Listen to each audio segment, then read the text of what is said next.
Alright, guys, we are back breaking down UFC 254, coming off a very solid betting week last weekend.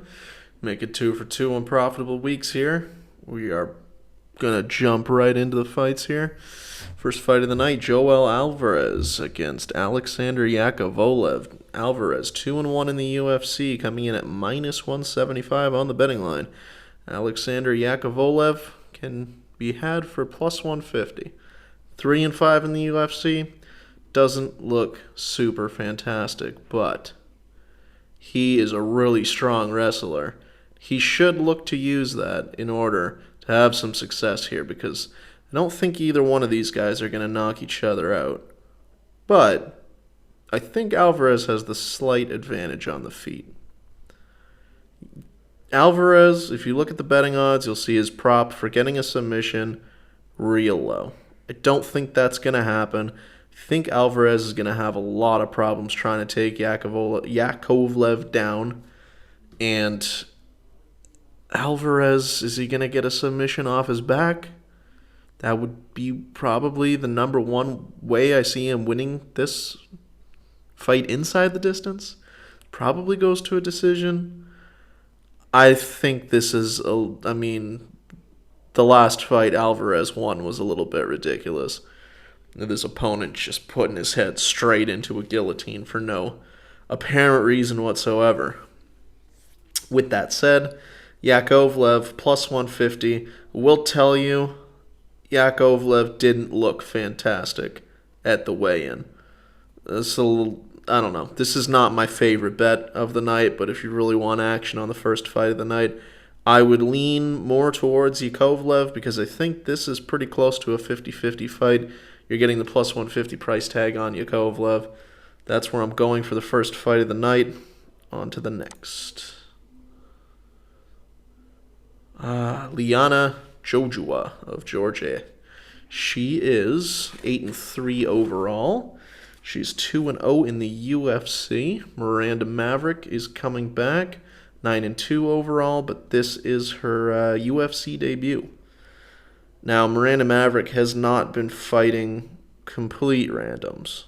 She's been fighting in Invicta for a solid number of years and has some victories over some solid opponents. On tape, she looks like she pretty much has every advantage over Liana. You're not getting a great price on Miranda. She's the biggest favorite on the card at minus 400. When I watch these two on tape, that becomes more and more apparent why that's there. It wouldn't be surprising to me if Maverick finishes Liana off here. Liana is 1-1 in the UFC. She's coming off massive first-round win. That was a real head-scratcher last time. It was another one where the girl she was fighting, Belbita, had such a good advantage on the feet, and she went for a takedown for some reason and just went right into the armbar. The fight before that, she lost to Sarah Moras, and if you lose to Sarah Moras, you probably don't belong in the UFC. She does, yeah. I can't see her winning here. That's kind of crazy to say for a women's MMA fight. It's very, very tough for me to see Liana winning. The plus 300 on Liana looks tempting, but I'm not going to be going anywhere close to that. Usually, I like my Georgian fighters, but on Saturday, I actually might have a bet on Miranda. Obviously, it's going to have to be a bigger one at minus 400, but she'll probably be on some of my tickets come Saturday. So Miranda Maverick, that's the pick here. On to the next. Da Un Jung against Sam Alvey.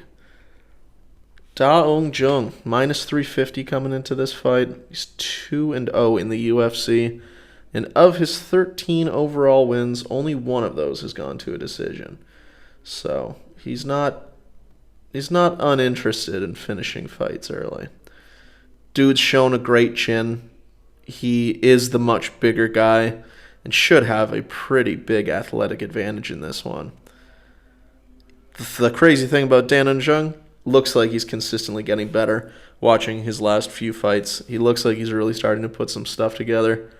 and I am actually kind of excited to watch him on Saturday. Sam Alvey comes back, plus 275, 10-9 in the UFC. Kind of surprised he's back in the UFC after losing 4 straight. He does have a puncher's chance, that is somewhat mitigated by Jung's pretty solid chin. Sam Alvey, really low output. He doesn't really put a lot of combinations together. He's just one punch, and he's trying to just one punch, and that's not going to work against this guy. I think this Da-Un Jung has got a pretty bright future in the UFC. It's another favorite. It's another big favorite. It's not sexy, but minus 350. I'm probably going to have some money on that come Saturday as well. On to the next. Cowboy Oliveira, fan favorite. 11-6-1 in the UFC. It's minus 125. Shavkat Rakhmanov comes back plus 100. This is his UFC debut. Has fought some decent guys outside of the UFC, however. Now, the thing about this fight that's kind of crazy is Oliveira opened up like minus 180, minus 170, and just tons of money started coming in on Rakhmanov. Rakhmanov is plus 100 right now, but whoever's listening to this video, you could probably go check at the book that you're betting with. It's probably lower than that already. So it wouldn't surprise me if come fight time, the odds have completely switched the other way. And Rakhmanov is somehow minus 160, minus 170.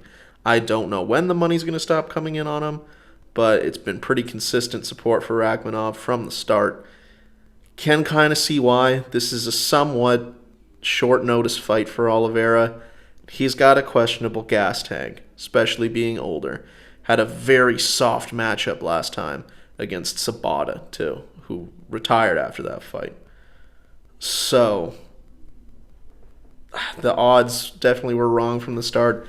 I don't know how big of a favorite Rakhmanov's going to end up being, but this guy gets the job done in his fights. He is undefeated. He's finished every fight so far. He's got to be prepared for this, too, with the amount of canceled fights he's had. He's been known about his UFC debut forever now.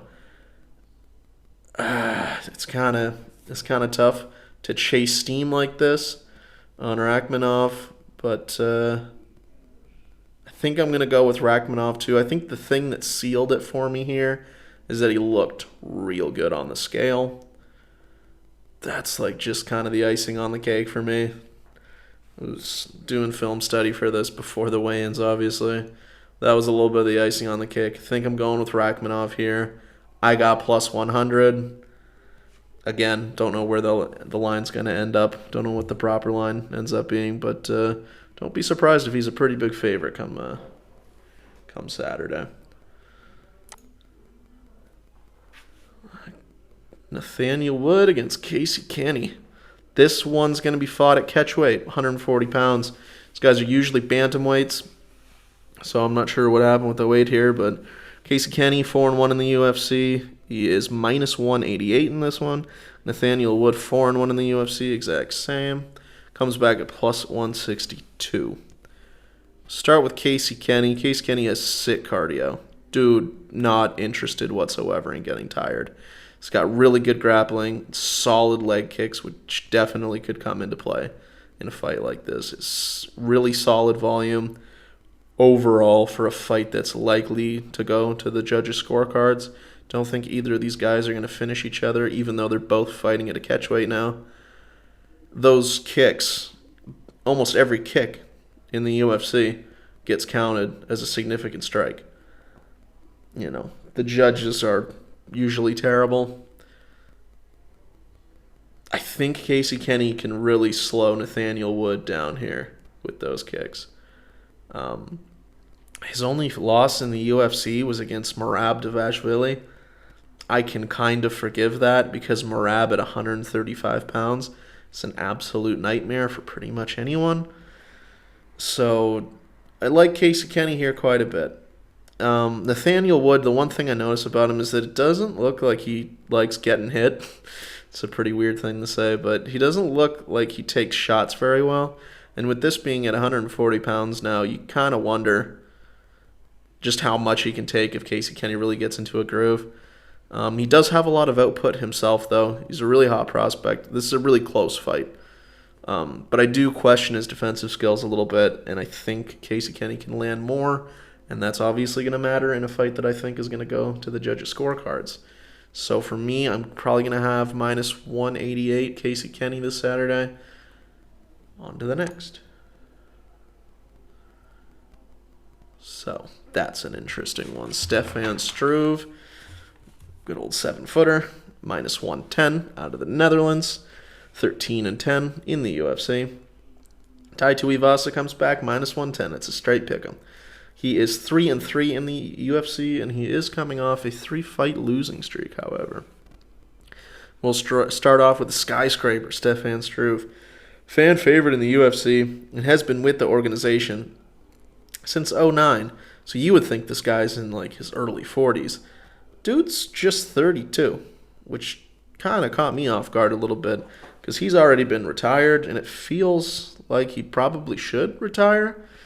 He's got great submission game with 18 of his 29 wins coming from submission, but he hasn't looked good lately. Only one win over Marcos Rogerio de Lima. His last 5 contests. You can kind of guess by how I'm talking about Stefan Struve that I don't really trust his chin.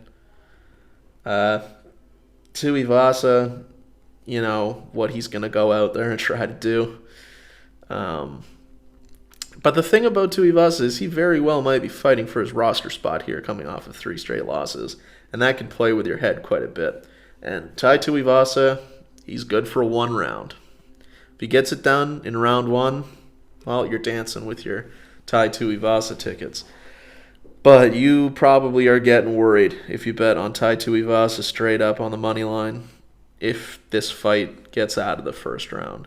Because Stefan Struve is got, obviously, a massive reach advantage. And I think he's got much better cardio than Tuivasa.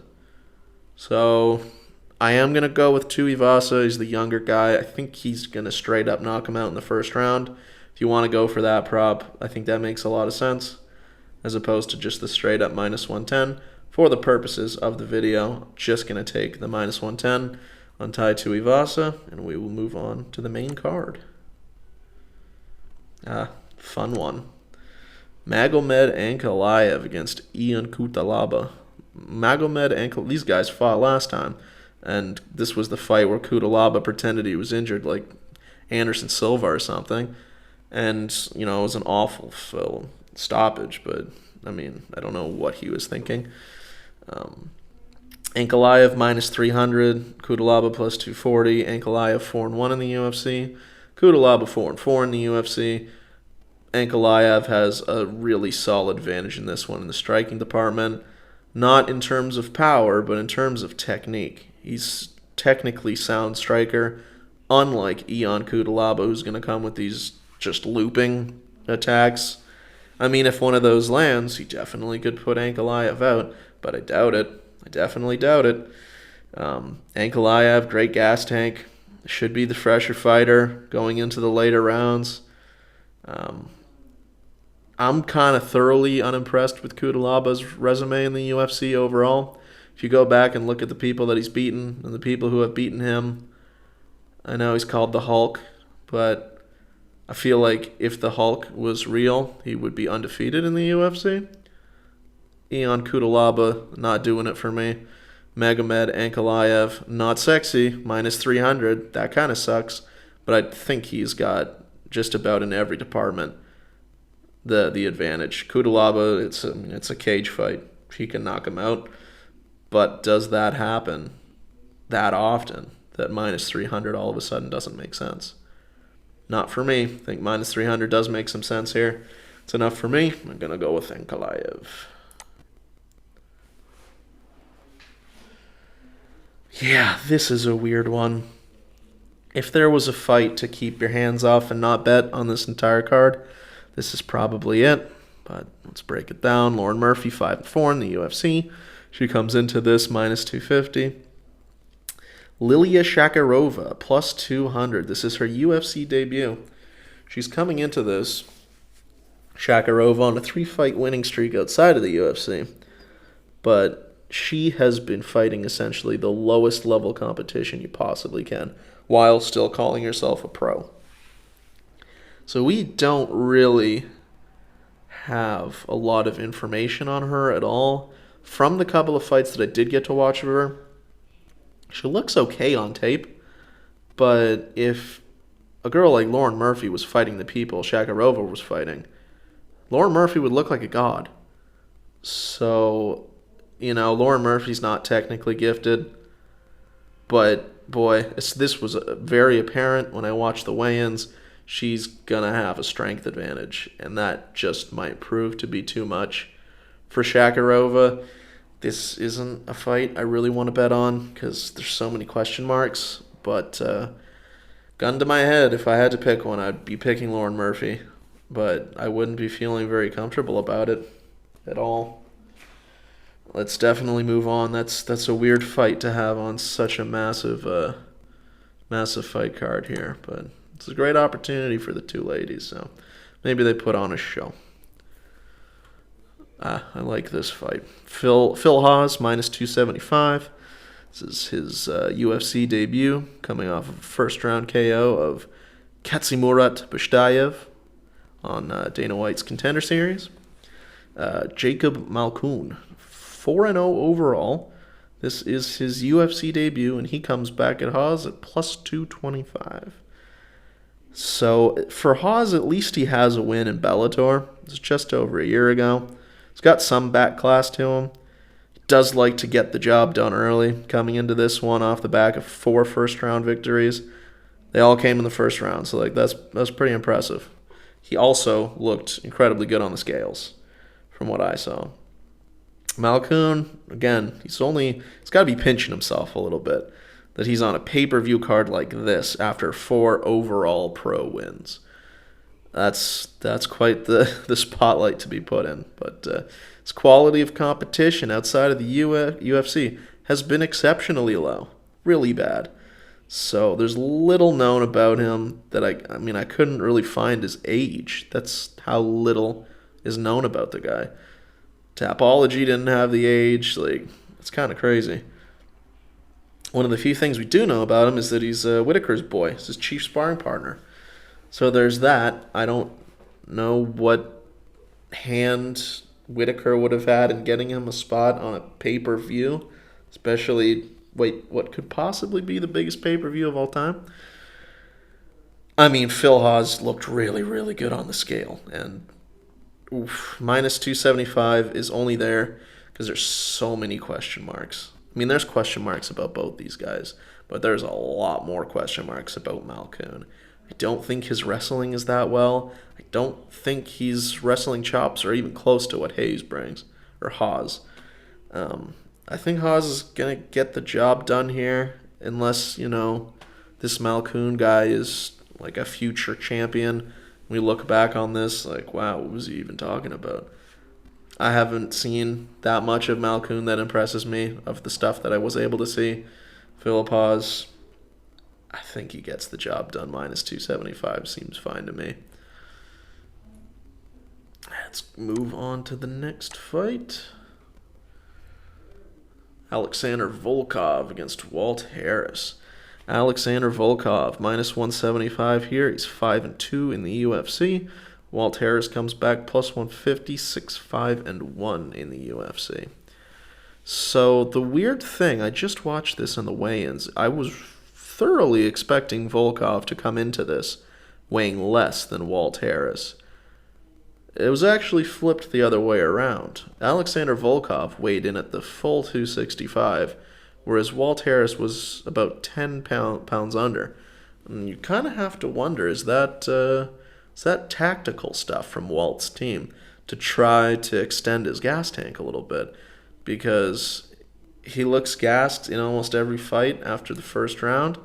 The ones that do get out of the first round.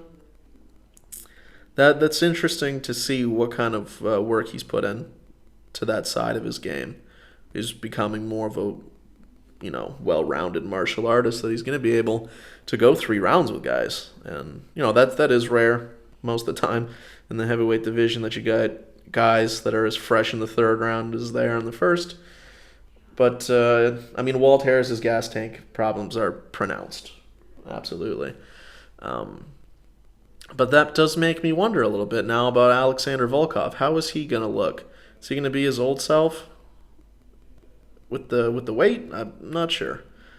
That threw me off a little bit because I wanted to bet on Volkov here. I thought the price was decent enough. But I was thoroughly not expecting that. Just going back to what my thought process was before, Walt Harris doesn't have any wins over any top competition unless you consider Alexei Oleinik as top competition. I don't.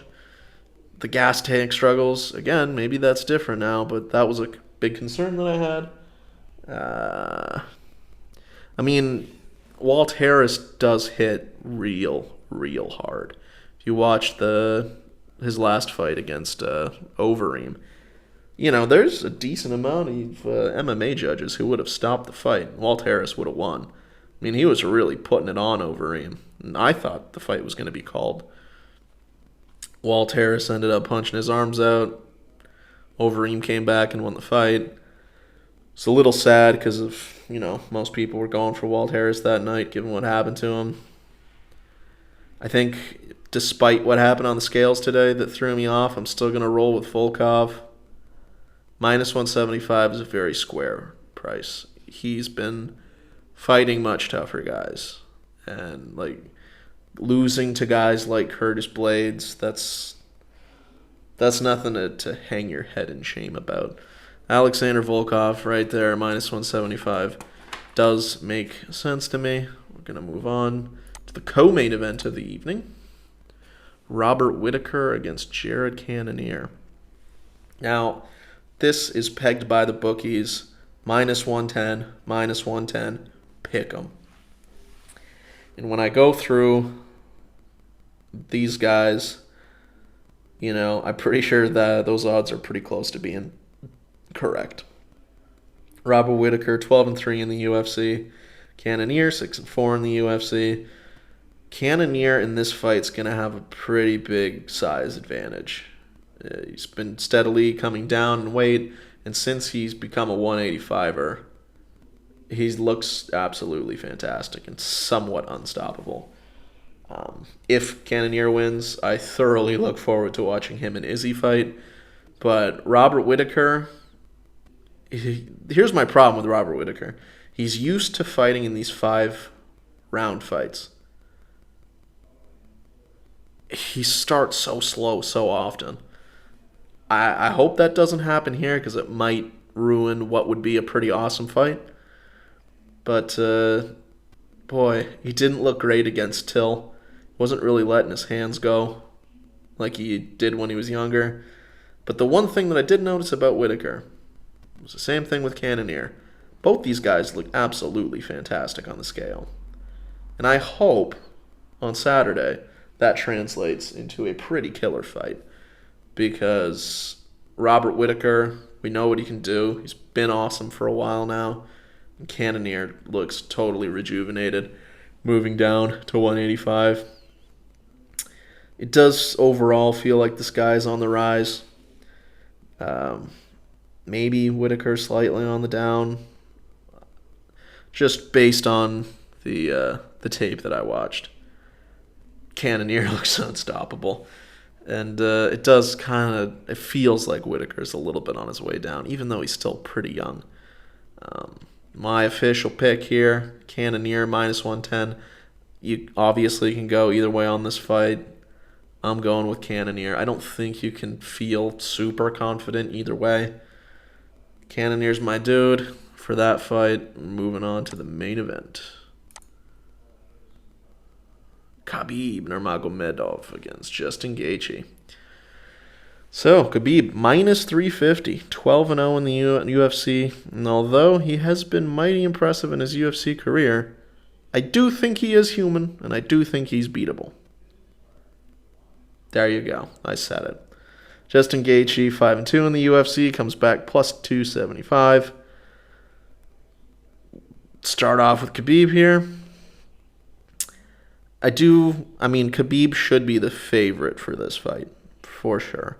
I do question whether he should be such a massive favorite here against what I believe is the best opponent he's ever fought.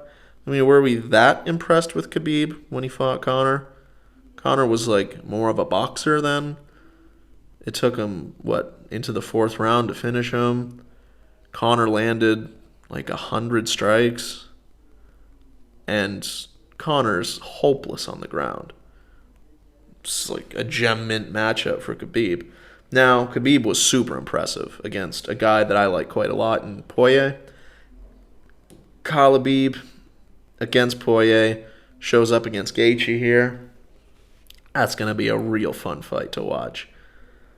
But I don't know. I have for some reason I got my questions about Khabib. He also had a real tough time making weight for this fight. And he didn't look good when he was making that weight. Like, you could see how like flushed out his face was. I didn't like what I saw from the weigh-in. Gaethje, on the other hand, my first note on him, hits like a truck. 22 wins, 19 from KO or TKOs. The nice thing for Gaethje here is that he gets a full camp for this one. He should continue to improve off that last win against Tony. I mean, that was like a procession. That was one of the scariest fights I've ever seen. Maybe that fight should have been stopped a little earlier against Tony. Not sure what was up with Tony that day. Maybe Gaethje is just that good. I don't know. But when he was like shaking his head, that was kind of terrifying. And like I said, maybe that fight should have been stopped a little earlier. One thing about Gaethje, he's got real good leg kicks. Gaethje might have a chance to at least slow Khabib down a little bit. I don't know. Like, Khabib, like I said, I'm going to be betting on Gaethje in this fight. That's just because of the odds. I think the odds are off. I think Khabib should be about minus 175 to minus 200 range. Should be a favorite. Should be a pretty solid favorite. But this is a little bit out of whack for me. I mean, Khabib, unbelievable wrestler. Probably the best wrestler in the division of all time. But Justin Gaethje is like not a slouch in the wrestling department either. And he's been able to keep all his fights on the feet. You know, this doesn't seem like the super soft matchup that Khabib sometimes... Like, it's not that they're soft matchups Khabib is getting. He just has such a stylistic advantage in a lot of those fights, like the one against Conor. Not really against Poirier. The fight against Poirier was really, really well done by Khabib. But I do have my questions. And again, you know, this isn't... I was going to pick Gaethje before I saw Khabib at the weigh-ins. But that was just kind of more... what would you say? Confirmation of my bet. So for me here, it's going to be Justin Gaethje plus 275 to finally beat Khabib. And if you made it this long, we definitely appreciate you. These UFC videos can be pretty darn long, be pretty, monotone, getting through all these fights. We did get through, I think it was 11 or 12 fights in under 30 minutes.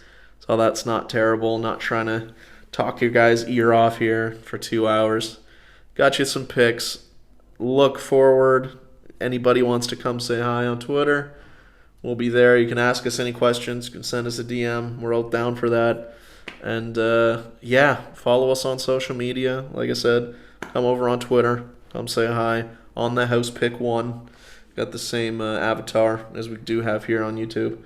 So, thanks a lot for watching. We'll see you next time. Let's go 2 for 2 on profitable weeks. We will see you next time. Thanks.